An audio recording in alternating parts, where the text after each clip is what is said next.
Esplanade থেকে শিয়ালদা কত টাকা ভাড়া হতে চলেছে মেট্রো, সেটা আমরা তো জানবই। এছাড়াও কিন্তু এসপ্ল্যানেড বা হাওড়া থেকে কত টাকা ভাড়া সেক্টর 5 পর্যন্ত, সেটাও জানবো। তার জন্য কি করতে হবে, ভিডিওটিতে লাইক করতে হবে। কত লাইক করবেন, একটা বড় করে লাইক মেরে দিন, তাহলেই হবে।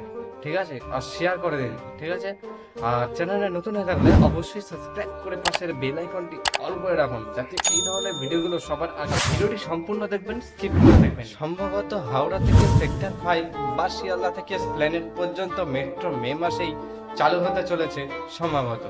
এবার দেখা যাক বাসে করে যখন বা গাড়ি করে আপনারা যখন হাওড়া ময়দান থেকে বা হাওড়া স্টেশন থেকে যদি সেক্টর 5 এর দিকে যান, তাহলে আপনাদের সময় লাগে 1.5 ঘন্টার মতন। কিন্তু মেট্রোতে গেলে পরে সেই সময়টাই লাগে হচ্ছে 35 মিনিট। এবার ভাড়া কত? ভাড়া হচ্ছে 30 টাকা।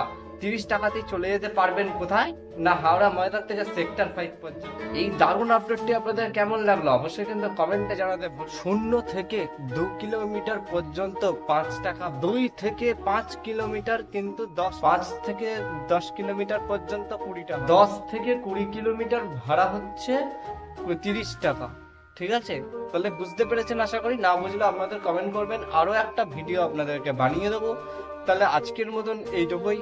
আপডেটটি কেমন লেগেছে অবশ্যই কমেন্ট করে জানাতে ভুলবেন না। তাহলে দেখা হচ্ছে নতুন কোনো ভিডিওতে, ততক্ষণ যেন সবাই সুস্থ থাকবেন, ভালো থাকবেন।